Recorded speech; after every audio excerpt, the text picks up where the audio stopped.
Ok. Vamos lá.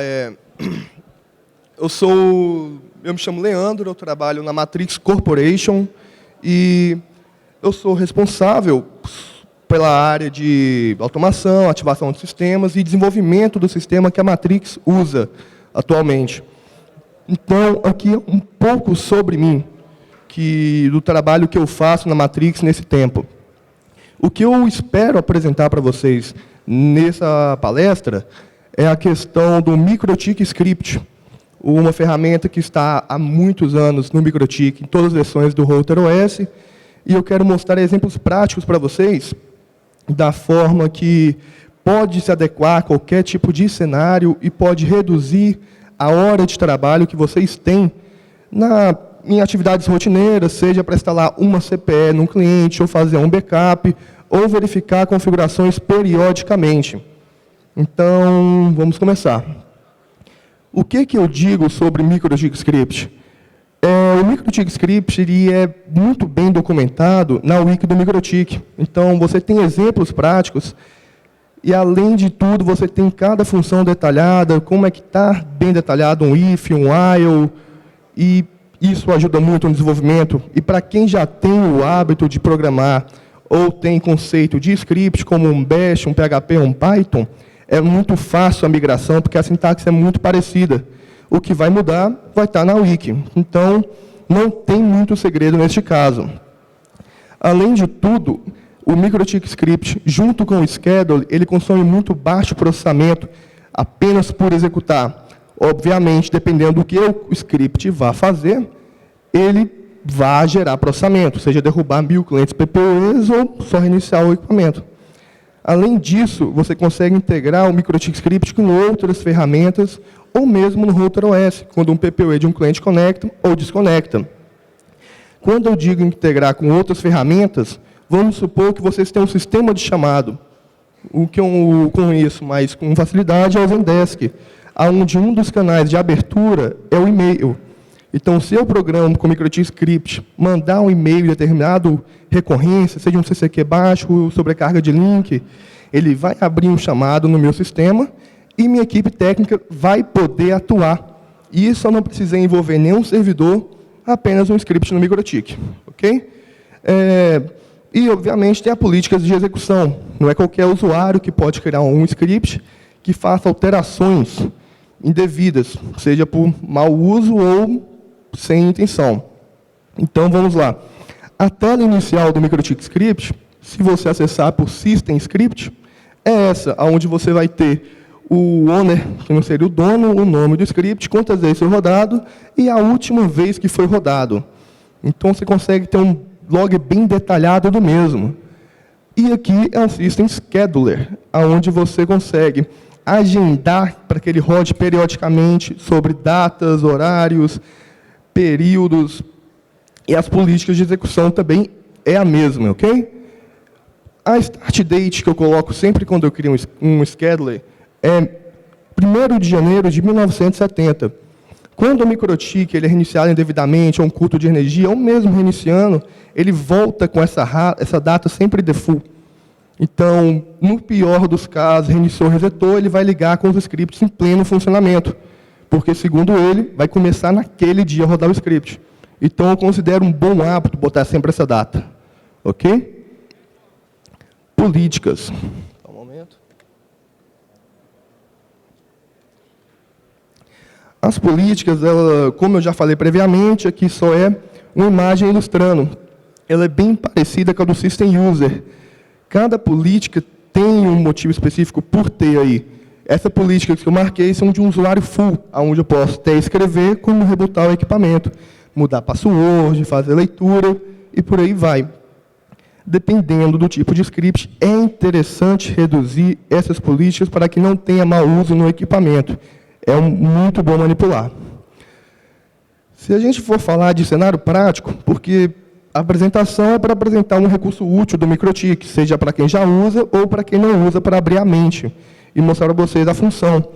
Quando eu falo configurar CPE, pelo cenário que eu enfrento na Matrix com vários clientes, é a questão de agilidade. A gente tem um técnico na rua, vai ter o horário de deslocamento do mesmo, e a demanda técnica na configuração de uma SXT, que é o equipamento mais comum de CPE, ou de uma 750, caso for uma rede já com OLT, rede cabo, para ter um roteador na ponta.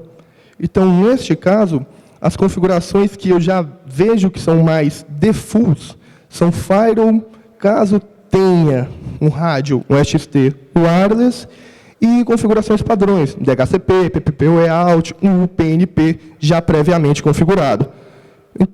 Então, tentei juntar nessa imagem o que eu considerei default. E eu coloquei alguns scripts, sejam de provisionamento, toda vez que o usuário entrar, ou de usuário e senha, ou de envio de backup para a mesa central, ou uma mensagem que fala, eu estou vivo, e eu consigo mapear todos os clientes no meu sistema. Tem muita função que dá para fazer nesse caso. E uma forma de manter o padrão de todos os meus clientes é ter um script, porque o técnico não vai fugir do padrão de configuração. Então, seja onde eu logar, vai ser o mesmo usuário e senha, as mesmas configurações, facilitando o suporte. A gente começa a trabalhar com um tipo de padrão. O backup automático, os modelos mais fáceis, que eu acredito que boa parte aqui já usa, é o VFTP. E também tem o vMail, que eu vou ter um servidor de FTP, seja em Linux ou Windows, e eu vou logar nele periodicamente com o scheduler e enviar meus backups. E dessa forma, eu tenho todos os backups da minha rede de hora em hora, ou em um dia, 6 em 6 horas. E dependendo de como eu configurar meu FTP, todo mundo pode ter acesso ao backup. Assim, se eu me encontro indisponível, dormindo, fora do serviço, outro técnico com conhecimento pode pegar o backup e subir o equipamento. E depois você finaliza as configurações. Então, é muito importante você ter uma ferramenta de backup para que todos tenham acesso e trabalhem da melhor forma.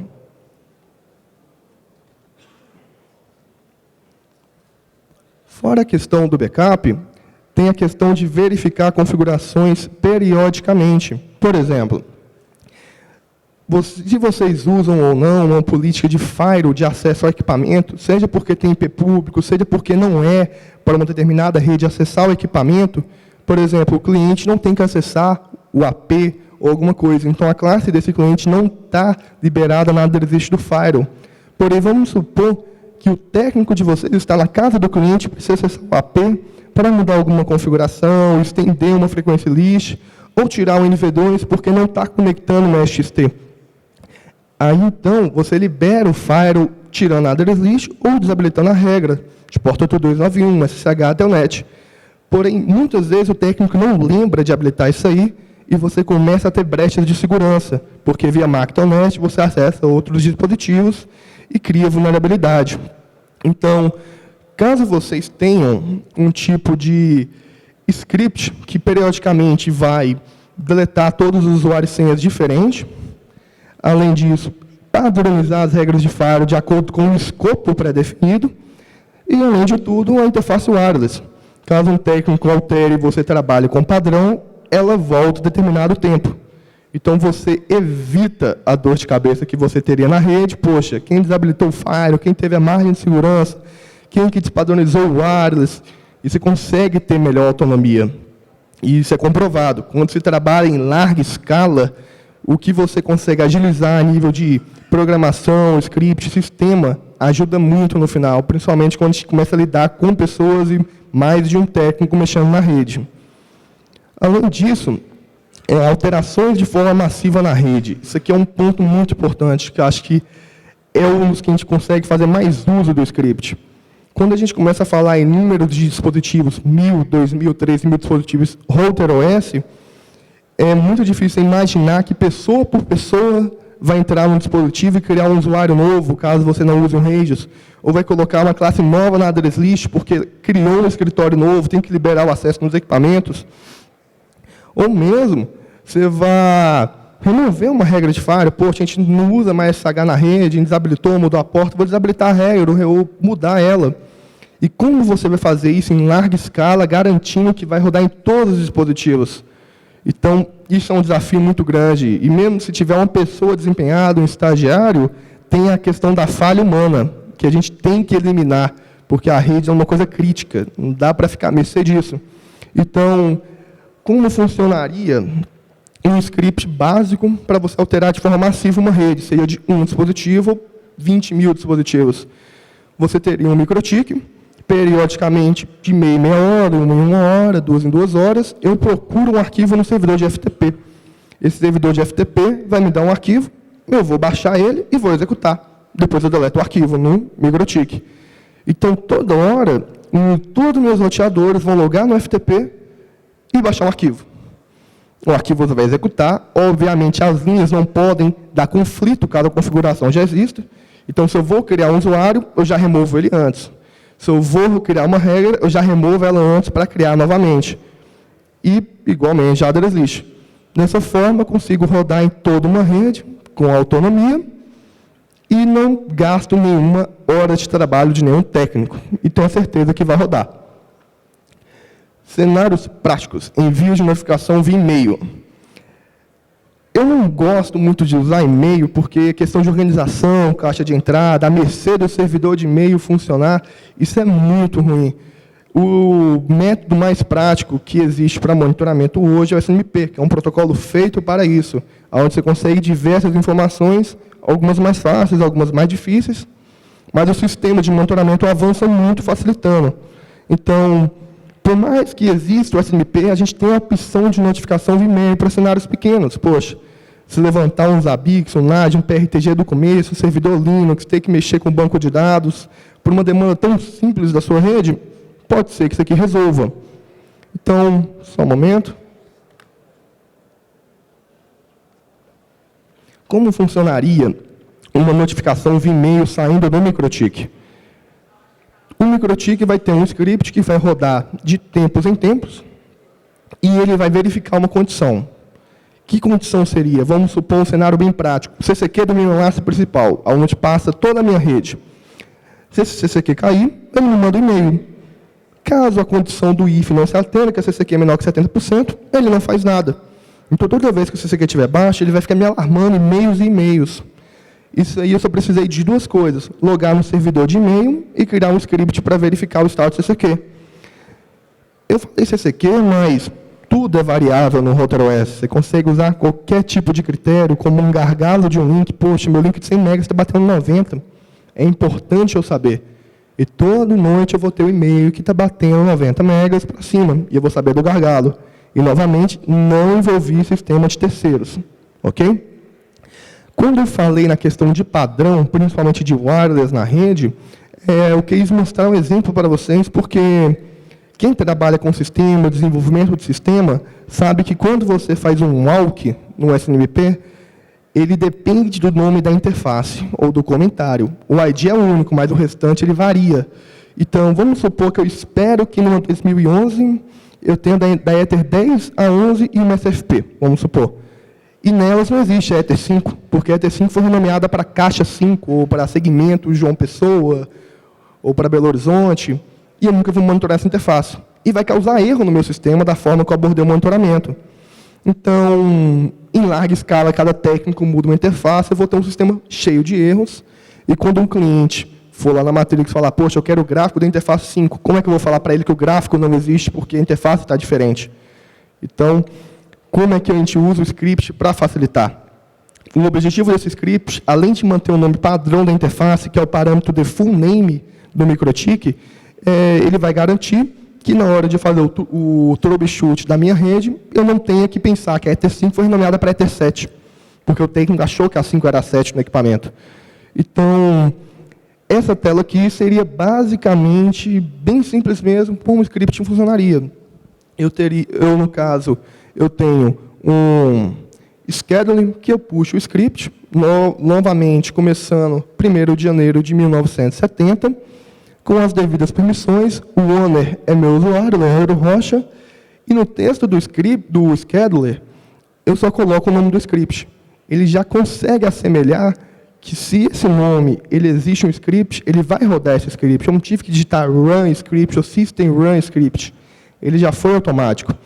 E no script tem um pequeno código que eu coloquei aí. Não sei se algum de vocês já tiveram contato com a sintaxe microtik, mas se eu for falar linha por linha, seria, eu tenho uma variável global, onde eu pego o nome do meu roteador. Por que eu pego o nome do roteador? Caso eu vá enviar algum e-mail, eu preciso saber de onde que ele vem. Então, ou eu pego o nome, ou eu pego o IP, que me facilita. E para cada interface que eu achar, eu vou criar 3 variáveis. O nome atual, o nome certo e o comentário. E aí entra uma condicional. Se o nome atual for diferente do default name da interface, eu sobrescrevo ele junto com o comentário. Então, caso técnico colocou o nome da caixa, a Ether5 de caixa 5, o nome da interface vai voltar a Ether5 e o comentário vai virar caixa 5. Então, assim, o cliente não sofre tanto para identificar, meu sistema roda tranquilamente. E por mais que o técnico vá e mude sem a menor intenção, vamos supor que ele quis comentar e mudou uma interface. Em 1 hora, porque meu scheduler roda de 1 em 1 hora, vai corrigir novamente. Então, a gente volta para o padrão que eu consigo manter na rede. E quando se trabalha em larga escala, isso é a única coisa que dá para salvar, para não ficar dando volta em problema que não deveria acontecer. E por que, depois da apresentação, vocês deveriam usar o script do MikroTik? Eu espero que a mensagem tenha ficado clara em questão de reduzir esforço. Você trabalha com uma equipe técnica de 10, 15, 20, 30 pessoas, todo mundo segue um padrão, todo mundo consegue trabalhar, existe menor dificuldade, menor tempo do técnico na rua. Você consegue automatizar tarefas rotineiras. Em vez de você fazer uma rotina, poxa, toda noite eu quero ver quantos clientes têm conectados para ver o crescimento da rede, eu quero ver se o painel está sobrecarregado. Se você não tiver um sistema de terceiro, você pode programar uma notificação. Poxa, toda vez que o painel passar de 25 clientes, passar de tal tráfego, o ponto a ponto passar de tal banda, me envia um e-mail. Seja para o sistema de chamado, entendeu? E, além disso, você pode integrar com muitas ferramentas. Tudo que tem condição de receber um e-mail e até algumas tratativas mais ousadas, como você criar uma bridge e ficar mudando o MTU dela em certo condicional e você recebe via SNMP. Tem muita artimanha que dá para fazer para você juntar com outros tipos de protocolo, como o SNMP.